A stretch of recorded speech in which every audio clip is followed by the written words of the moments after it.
It is a historic day in the Middle East. The war in Gaza coming to an end a little more than 2 years after it began. The president reiterated the importance of this day while speaking to the Israeli parliament just a short time ago. Generations from now, this will be remembered as the moment that everything began to change, and change very much for the better. Like the USA right now, it will be the golden age of Israel and the golden age of the Middle East. It's going to work together. Joining us now is someone who was at the Knesset to witness this speech in person, Rabbi Stephen Berg, CEO of the Aish World Center, a nonprofit Jewish educational organization. Rabbi, good morning to you. Thanks so much for joining us. You just left the Knesset. Tell us what it was like there in person, because it just seemed electric watching it on TV. I mean, it was historical. I mean, you had a sense, everyone had a sense that they were sitting in a moment of history of someone. Everyone's talked about peace for decades, and here was someone that really brought it home. And the love, it was history and love combined together, because the Israelis understand that President Trump is someone who says what he means and means what he says, and he delivered. And peace for us is all we've ever wanted. 2 years, 737 days since Hamas terrorists took captive those hostages, and now they're coming home. What has the atmosphere been like there in Israel, and what is it like today? I mean, the emotions are overwhelming. Everyone was watching families being united on their phones as they were listening to the speech. And, you know, we're right there by the Western Wall, right behind us. That's where our offices are.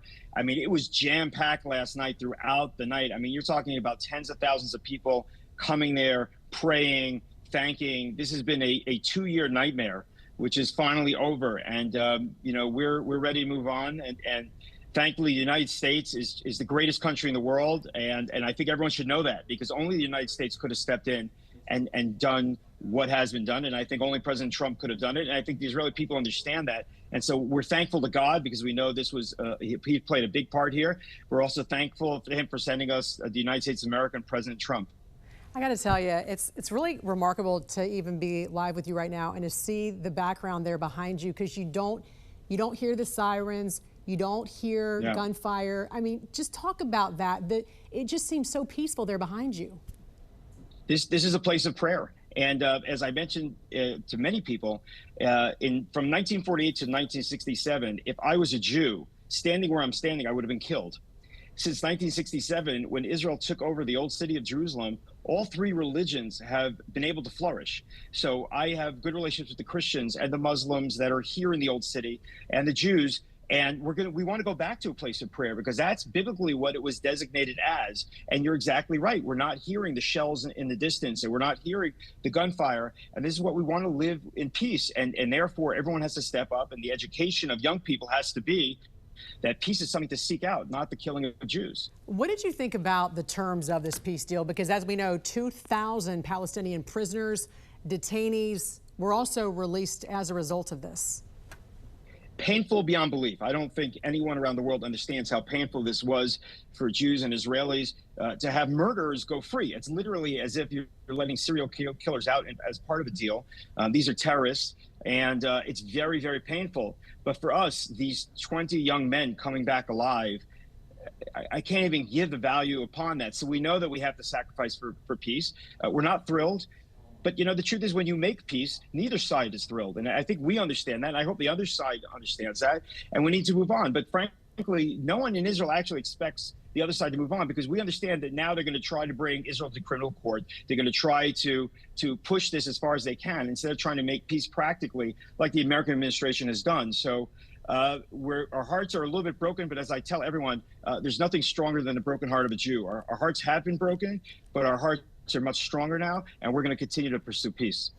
I want to listen to some of President Trump's historic speech to Parliament. I know you just witnessed it as well in person. Let's take a listen together. This is now a very exciting time for Israel and for the entire Middle East, because all across the Middle East, the forces of chaos, terror, and ruin that have plagued the region for decades now stand weakened, isolated, and totally defeated. A new coalition of proud and responsible nations is emerging. And because of us, the enemies of all civilization are in retreat. Thanks to the bravery and incredible skill of the Israeli Defense Forces and Operation Rising Lion,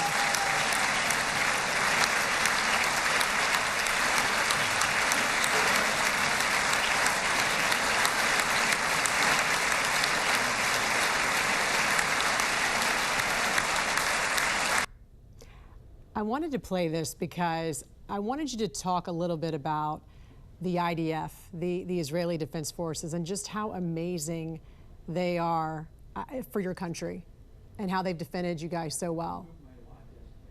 Look, I can tell you that from my own family's experience, to make it personal, I have two nephews that serve in the IDF and Special Forces. One of them got married 10 days before October 7th, and for a year, almost barely saw his wife. And I called my sister every day. Every morning, I would start my day calling my sister, how are the boys doing? And for us, it's a country of a draft, but it's more than that. It's a country of service, a country that looks back at 2,000 years of persecution. We look back at the Holocaust, and we understand that our young men and young women of the IDF must defend the Jewish people. And so there was never any question that, you know, when they came across and killed the Jews they did and took them as hostage, we kept saying that for 2 years. We said, return the hostages and this will all be over. And there was no pressure from the rest of the world on Hamas to give back those hostages. So we could not have been prouder of the young men and young women of the IDF. And we lost 1,000 souls along the way the last 2 years. But their sacrifice was here so we can live and walk the streets and live in peace. And they're heroes. And last night, I was with one of the families waiting for their son's body to be returned. He was a hero. He was supposed to have surgery that day. He heard about what was going on. He grabbed a gun. Was special. He went down the fight and he was killed. And we were dancing with a Torah scroll, which is our holiest item that was given in his memory. So we push forward. We push forward, and there's not one of those 1,000 soldiers that we will not carry around in our hearts the rest of our lives. Rabbi Stephen Berg, such a pleasure to talk to you this morning. And it's just wonderful to see that live picture there from Israel and just how beautiful and peaceful it is there behind you there, the Holy Land. God bless you. Thank you for joining us. Thank you. God bless. Thank you. Emotional reunions as the final 20 hostages held by Hamas were reunited with their families across Israel.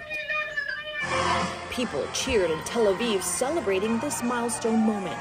Under a U.S.-brokered ceasefire deal, hundreds of Palestinian prisoners and detainees were met with large crowds as they also reunited with their relatives in the West Bank. President Donald Trump declared a dawn of a new Middle East. This deal, this once-in-a-lifetime deal, nobody's ever seen anything like what's happening today. On Monday, photos released by the Israeli Prime Minister's office show a freed hostage playing with his children for the first time in 2 years. Families say they never stopped fighting for the release of their loved ones. Keep sharing your stories to policymakers. Keep telling us what do you think needs to happen, and give us ideas on how we can break the deadlock. And we kept doing that. They kept open the White House for us, and President Trump has done it. President Trump said that phase 2 of his 20-point ceasefire plan to end the war between Israel and Hamas has already started as he meets with world leaders in Egypt for a summit on Gaza's future and peace in the Middle East. You look at Gaza, it needs a lot of cleanup.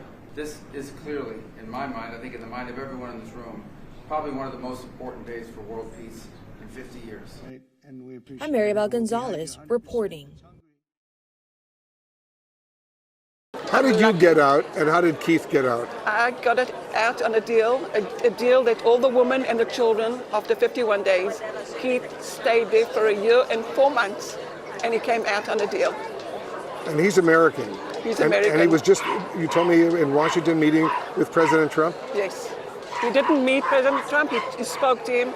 And I want to say that Keith, since he came back for the last 8 months, has been 5 times in the States. I was there 17 times. I met everybody that you can think about. I met more than 100 congressmen, and I became very close to Witkoff. I talked to him all the time, and I want to thank President Trump. You're talking about the president's personal special envoy, Steve Witkoff. Yes, and he's working hard around the clock, and I want to thank him for that from the bottom of my heart. I want to thank him from the from this whole country.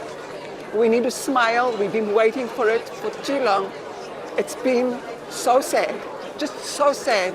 And for us, Keith and I, being a hostage, knowing what's happening there and what they're feeling, the hostages, is one of the worst things that any person can go through. So many of the hostage families I've been seeing here at Hostage Square are telling me they give so much credit to President Trump for making this happen. You know, I want to say that he's got such a big part in it, and I want to thank him, and we all want to thank him. But I do know that soldiers have been working so hard, and so many of them have died. Israeli soldiers. Israeli soldiers have died because they've done everything they could to bring the hostages home. So I think it's like a work that they did together. And our president, Bibi Netanyahu, has pushed and wants them home alive. And we've got so many hostages that didn't make it. So it's a very, very happy moment, because I think the little ones that will come back and will be able to live their lives with their families, and their families have been waiting. But there's lots of sadness of the ones that will never come back alive. A lot of people here are so excited like you are, so happy that this is about to take place, but they're also so nervous that, God forbid, something could go wrong. Are you among them? No, I'm happy. It's going to happen. I'm keeping my strength for good things, and it's going to happen.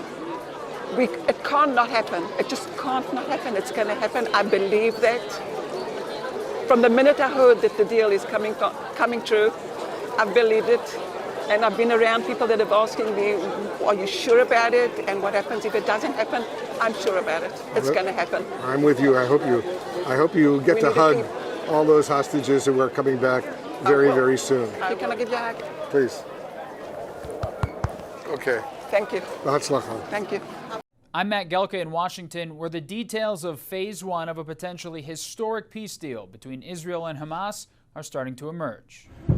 Israel and Hamas signed on to Phase 1 of a U.S.-led peace deal Thursday. It starts with a ceasefire and hostage release. At the White House, the president celebrated the agreement during a cabinet meeting. Something that people said was never going to be done.